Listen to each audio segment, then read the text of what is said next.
Captain Lee Minho stood on the command bridge of the UES Titan's wake, watching the stars drift past through the massive viewing window. The ship was humanity's greatest creation, stretching 12 kilometers from bow to stern. Inside its metal halls lived 45,000 people: soldiers, scientists, engineers, and their families. They had been traveling through space for 8 months, heading toward the Vega system on what everyone thought would be another routine exploration.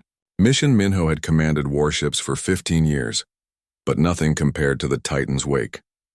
The ship carried enough firepower to level entire moons, yet it also housed schools, hospitals, and gardens where children played. It was both humanity's sword and shield as they expanded into the galaxy, never knowing what they might find in the darkness between stars. Lieutenant Kim Ji-won called out from her station, breaking the peaceful silence of space travel. "Captain, long-range sensors are picking up something unusual around the fourth planet." Her voice carried excitement mixed with concern. "These readings don't match anything in our databases." Minho walked over to examine the sensor display, his boots clicking against the metal floor.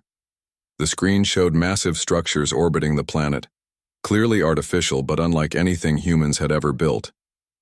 The shapes were smooth and flowing, almost organic in appearance, stretching for hundreds of kilometers in perfect geometric patterns. "How long until we reach visual range?" Minho asked, his heart beating faster. In all of humanity's expansion into space, they had never encountered another intelligent species. The possibility that they might be the first had kept him awake many nights during the journey. 6 hours at current speed, sir," Ji-won replied, already running more detailed scans. Minho activated the ship's communication system, his voice echoing through every corridor and room. "Attention all crew members, report to stations. We have detected artificial structures in the Vega system. This is not a drill. Prepare for possible first contact scenarios." Throughout the ship, people stopped what they were doing. In the science labs, researchers abandoned their experiments. In the training rooms, soldiers grabbed their gear. Parents hugged their children tighter, knowing that history was about to change forever.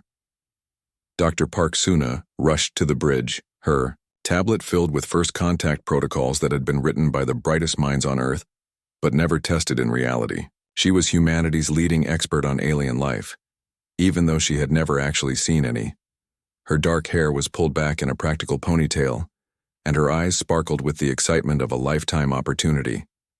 "Captain, we need to proceed very carefully," she said, slightly out of breath from running through the ship's corridors. "If these are truly alien structures, our approach could determine whether we make friends or enemies. One wrong move could start a war before we even say hello." The bridge crew worked frantically as the ship moved closer to the mysterious structures. Every sensor was focused on the fourth planet, gathering data about the alien constructions. The readings showed technology far advanced from anything humanity possessed. The structures seemed to harness energy directly from the planet's magnetic field, powering systems that the human scientists couldn't even begin to understand. As the hours passed, more details became clear. The alien megastructures formed a perfect ring around the planet, connected by bridges of what appeared to be crystallized energy. Smaller objects moved between the structures in patterns that suggested intelligent control rather than natural. "Phenomena! My God," whispered Chief Engineer Park Hyun-sik, staring at his readings. "These structures are generating more power than our entire ship uses in a year, and they're doing it continuously, without any visible fuel source." The bridge fell silent as the implications sank in. Humanity had always assumed they were relatively advanced, but these aliens had clearly mastered technologies that humans hadn't even dreamed of. The Titan's wake, humanity's mightiest warship, suddenly felt very small in comparison. Dr. Park checked her instruments one final time. "Captain, we're about to make visual contact. Whatever happens next will echo through human history forever. Are we ready for this?" Minho looked around at his crew, good people who had volunteered for this mission knowing they might never see Earth again. They had families, dreams, and fears, just like everyone else. Now they carried the responsibility of representing all humanity to whatever intelligence had built those incredible structures. "Yes," he said firmly. We're ready. The viewing screen flickered to life, showing the alien megastructures in perfect detail. They were beautiful and terrifying at the same time, clearly the work of minds vastly different from human ones. As the crew stared in wonder, they realized that humanity was no longer alone in the universe. Deep within the crystalline command chambers of the orbital megastructures, Admiral Kex Thera had been watching the approaching human vessel for 23 rotations of their homeworld. The Velthari possessed technology that could detect ships from incredible distances, and this massive alien warship had caught their attention the moment it entered their outer sensor network. Kexathara's form was unlike anything humans had ever imagined. Standing nearly 3 meters tall, their body was covered in smooth, chitinous plates that shifted colors like an oil slick. 4 arms moved with fluid grace, each ending in delicate manipulators capable of incredible precision. Most striking were their eyes, large, multifaceted organs that could see across multiple spectrums of light simultaneously. The Admiral's bioships had been hiding among the asteroid fields for weeks, observing and analyzing. These vessels were not built like human ships with metal and circuits. Instead, they were grown from modified organisms, their hulls alive and breathing. Each ship possessed its own consciousness, a partnership between Velthari pilot and living vessel that had evolved over thousands of years. As Kex Thera studied the readings from their scouts, concern grew in their mind. The human ship bristled with weapons unlike anything in Velthari memory. Massive energy cannons capable of cracking moons lined its hull. Missile pods held enough firepower to devastate entire fleets. Launch bays housed thousands of fighter craft, each one a deadly predator in its own right. These newcomers bring enough destruction to sterilize worlds, reported Sub-Admiral Yelfin, their bioship's neural interface glowing with transmitted data. Their technology is crude but devastatingly effective. A single salvo from their main guns could shatter our orbital cities. The Velthari Council convened in their sacred chambers, representatives from dozens of worlds gathering through quantum communication links. The debate raged for hours as different factions argued about how to respond to these weapon-carrying strangers. Elder Mex Kiran, whose family had guided the Confederation for 1,000 years, spoke with the weight of history. In our long existence, we have encountered 17 species among the stars. 12 came in peace and now prosper alongside us. 5 came as conquerors, and their civilizations are now dust scattered across dead worlds. Some council members favored immediate action, arguing that any species capable of building such massive warships posed an existential threat. Others counseled patience, pointing out that the aliens had not yet committed any hostile acts. The discussion grew heated as fear clashed with wisdom. Admiral Kexathera listened to the debates while monitoring their sensor networks. The human ship had entered the system's outer regions but showed no signs of aggressive intent. Instead, it maintained a steady course toward the 4th planet, moving at speeds that suggested caution rather than attack. They could have approached at maximum velocity, Kexathera noted to the Council. Their engines are capable of much greater speed, yet they choose to advance slowly. This suggests either tactical calculation or diplomatic consideration. The breakthrough came when Velthari linguists analyzed the electromagnetic emissions from the human vessel. Hidden within their routine communications were patterns that suggested complex mathematical understanding. The aliens were using prime numbers, geometric sequences, and universal constants in their transmissions. Then something unexpected happened. The human warship stopped moving. Instead of continuing toward the Velthari homeworld, it held position at the system's edge and began broadcasting. The signals were unlike anything the Confederation had encountered, not random noise or threatening demands, but carefully structured mathematical progressions. Dr. Venthala, the Confederation's greatest expert in xenolinguistics, worked frantically to decode the transmissions. These beings are attempting communication using mathematical principles. They're sending us star charts showing their point of origin. They're identifying themselves and their intentions. The realization struck Admiral Kexathera like a physical blow. These weapon-laden strangers weren't preparing for conquest. They were following first contact protocols. Despite their overwhelming firepower, they had stopped at a respectful distance, and were attempting peaceful communication using the universal language of mathematics. "They know the old ways," Kexithera whispered in amazement.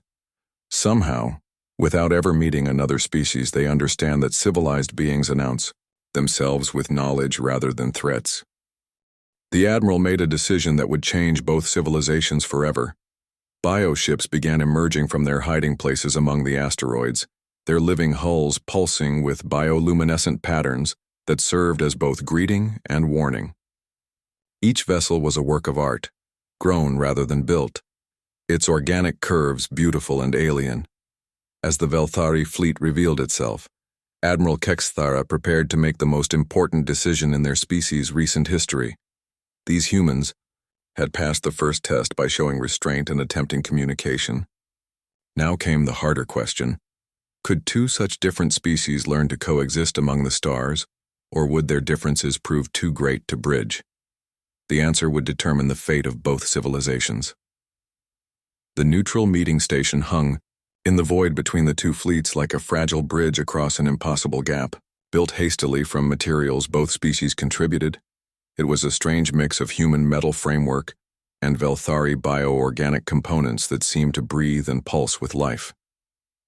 The station's artificial gravity felt slightly off to Dr. Park. Suna as she floated through the airlock, her heart pounding with the weight of representing all humanity. Captain Lee Minho had wanted to attend the meeting himself, but protocol demanded that first contact be handled by specialists. Dr. Park carried the hopes and fears of 45,000 souls aboard the Titan's wake, plus billions more back on Earth who would eventually learn about this historic moment. She wore her best diplomatic uniform, though she wondered if clothing even mattered to beings who might see the world completely differently than humans. The station's central chamber had been designed to accommodate both species. High ceilings gave the tall Velthari room to move, while human-scaled furniture allowed the Earth delegation to sit comfortably. The lighting was adjusted to wavelengths both species could see clearly, creating an almost ethereal glow that made everything seem dreamlike. When Admiral Kexithera entered the chamber, Dr. Park's breath caught in her throat. No amount of preparation could have readied her for actually seeing an alien being in person. The Admiral stood nearly 3 meters tall, their chitinous plates shifting colors and patterns that seemed almost hypnotic. 4 arms moved with fluid grace, and those massive, multifaceted eyes seemed to take in everything at once. "Greetings, beings of the third planet of the Sol system," Kexithera spoke through translation devices that turned their clicking, whistling language into understandable Korean. "I am Admiral Kexithera of the Velthari Confederation. Your species has traveled far from your home star." Dr. Park bowed respectfully, a gesture she hoped would translate across species barriers. "Admiral, I am Dr. Park Suna, representing humanity and the United Earth Space Command. We are honored by this meeting and grateful for your patience with our arrival in your territory." The early exchanges were careful and formal, each word chosen to avoid misunderstandings that could end in disaster. The translation systems worked remarkably well, though some concepts seemed to get lost between languages. When Dr. Park mentioned humanity's age as a spacefaring species, Admiral Kexithera's plates shifted to what their cultural briefing suggested was surprise. "Your species achieved interstellar travel only 300 rotations ago," Kexithera asked, their voice carrying what sounded like disbelief. "Yet you have expanded to over 40 star systems and built vessels of such magnitude." Dr. Park felt a surge of pride mixed with embarrassment. "Yes, Admiral. Humanity tends to move quickly when we set our minds to something. We've been expanding outward from Earth for about 2 centuries now, establishing colonies and building ships like the Titan's wake." The Admiral's 4 eyes focused on her with an intensity that made Dr. Park uncomfortable. "The Confederation required 10,000 rotations to achieve what your species has accomplished in 300. This rapid expansion is concerning to many of our council members. The first major misunderstanding came when discussing territorial boundaries. Dr. Park explained humanity's approach to space exploration, claiming systems, establishing colonies, and defending their territory against potential threats. To human ears, this sounded reasonable and necessary for survival. To Velthari ears, it sounded like the behavior of an aggressive, expansionist species. Your kind takes worlds that do not belong to you? Kexthera asked, their plates shifting to darker colors that the briefings indicated meant alarm or displeasure. You claim ownership of entire star systems? We only colonize uninhabited worlds, Dr. Park explained quickly, realizing how her words must sound. We don't take territory from other species. We explore, we settle empty planets, and we defend what we've built. It's how we've survived and grown as a civilization. The concept of ownership seemed foreign to the Velthari, who had evolved as a collective species that shared resources rather than claiming them. Admiral Kexithara struggled to understand how beings could own something as vast as a star system, while Dr. Park found it difficult to imagine a civilization that didn't establish clear territorial boundaries. Another tension point emerged when discussing military capabilities. The Velthari had evolved beyond large-scale warfare thousands of years ago, developing bioships primarily for exploration and defense. They viewed humanity's massive warships and vast military apparatus with deep suspicion. Why do your people build such instruments of destruction? Kexithera asked, gesturing toward the viewports where the Titan's wake dominated the starfield. What enemies do you fight that require such overwhelming force? Dr. Park paused, realizing how difficult it would be to explain humanity's violent history and constant preparation for conflict. Admiral, humanity has learned that the universe can be dangerous. We build strong ships and carry weapons because we've had to fight for our survival, not against other species, but against the challenges of space itself, and sometimes against other humans who would threaten innocent people. The explanation seemed to puzzle the Admiral even more. A species that fought against itself was a concept the Velthari found almost incomprehensible. Their collective nature had eliminated internal conflict millennia ago. As the hours passed, both species began to understand just how different they truly were. Humanity's rapid, aggressive expansion contrasted sharply with the Velthari's patient, collective approach to growth. Human individualism clashed with Velthari communalism, yet despite these differences, both sides recognized something valuable in their counterparts. The meeting ended with cautious optimism, but Dr. Park knew that bridging the gap between such different civilizations would require patience, understanding, and perhaps a little luck. 3 weeks after the extremist attack, Admiral Kexithera stood in the reconstructed diplomatic chamber, their chitinous plates now a brilliant gold color that Dr. Park had learned meant deep respect and admiration. The Admiral held a crystalline device that seemed to pulse with its own inner light, and their 4 eyes focused intently on Captain Lee Minho, who had finally joined the diplomatic meetings in person. Captain Lee, Dr. Park, representatives of Bio, humanity, Kexithera began, their translated voice carrying an formality that made everyone in the room straighten. The Confederation Council has reached a unanimous decision after witnessing your species' actions during the crisis. We formally invite humanity to join the Galactic Council as our newest member civilization. Dr. Park felt tears forming in her eyes as the weight of those words hit her. Humanity was no longer alone in the universe. After centuries of wondering if other intelligent life existed, they were being welcomed into a community that spanned the galaxy. Captain Lee bowed deeply, a gesture of respect he had practiced for this moment. Admiral, on behalf of all humanity, we accept this honor with gratitude and humility. We promise to prove worthy of your trust. The crystalline device in Kexthera's hands projected a holographic star map showing jump coordinates to Harmony Station, the ancient hub where the Galactic Council had maintained peace for over 50,000 years. The station existed in neutral space, claimed by no single species but protected by all member civilizations. Your vessel will be the first human ship to dock at Harmony Station, Kexthera explained. This is not just an honor, but a responsibility. How your people behave. There will shape how dozens of other species view humanity for generations to come. The journey to Harmony Station took 2 weeks, with the Titan's wake escorted by a small fleet of Velthari bioships that served as guides through hyperspace routes that had been kept secret from non-council species. Captain Lee spent those weeks preparing his crew for what they might encounter, though nothing could truly prepare them for their first glimpse of the station. Harmony Station was unlike anything human engineering had ever conceived. Built from materials that seemed to shift between metal and crystal depending on the angle of view, it stretched for hundreds of kilometers in all directions.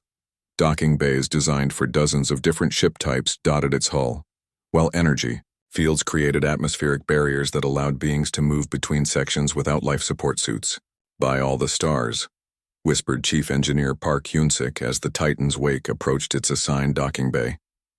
"This station is older than human civilization, and it's still more advanced than anything we've built." As the massive human warship settled into the docking clamps, crowds of beings from across the galaxy gathered to witness this historic moment. Dr. Park saw species she couldn't have imagined in her wildest dreams, crystalline beings that communicated through light, patterns, gas-form entities contained in mobile atmospheric suits, and creatures that seemed to be made of living metal. The welcoming ceremony took place in the station's Great Hall, a vast chamber with a transparent dome that showed the stars wheeling overhead. Captain Lee and Dr. Park walked between rows of alien dignitaries, each representing civilizations that had been exploring space when humanity was still learning to make fire. Council Speaker Velneth, an ancient being whose species had founded the Council millennia ago, addressed the gathered representatives in a voice that somehow translated perfectly for every species present. "We welcome the humans of Sol System, the youngest species to join our community. May their strength serve peace as it has already served justice." The formal ceremonies continued for hours, but Captain Lee found himself most moved by the informal moments afterward. In the station's biogardens, designed by the Velthari to provide natural spaces for species that needed living environments, he watched something that would stay with him forever. 8-year-old Kim Suman, daughter of one of the ship's engineers, was playing with a young Velthari in what could only be described as an interspecies game of tag. The alien child's plates shifted through rainbow colors with excitement, while Suman laughed with pure joy, completely unbothered by her playmate's non-human appearance.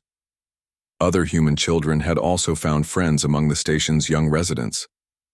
They played games that transcended language barriers, shared snacks that were safe for multiple species, and drew pictures that depicted humans and aliens as equals exploring the stars together. Dr. Park joined Captain Lee in watching the children play. "You know what I find most amazing?" she said softly. "The kids don't see aliens, they just see friends who happen to look different. Maybe that's humanity's real contribution to the galaxy," Lee replied. "Not our weapons or our technology, but our ability to adapt and accept others. We've always been good at making friends with people who are different from us." Over the following months, human scientists began collaborating with alien researchers on projects that would have been impossible for either species alone. Human engineers worked alongside Velthari bioarchitects to design ships that combined the best of both technologies. Most importantly, human diplomats began learning the complex art of galactic politics, representing not just Earth, but the values of cooperation and mutual respect. The Titan's wake remained docked at Harmony Station as humanity's first embassy to the galaxy. Captain Lee realized that his ship's greatest victory wasn't any battle it might have won, but the peace it had helped create. The massive warship had become a symbol of humanity's commitment to using their strength to protect rather than conquer. He stood in his quarters looking out at the stars. Lee knew that humanity's journey among the galaxies was just beginning.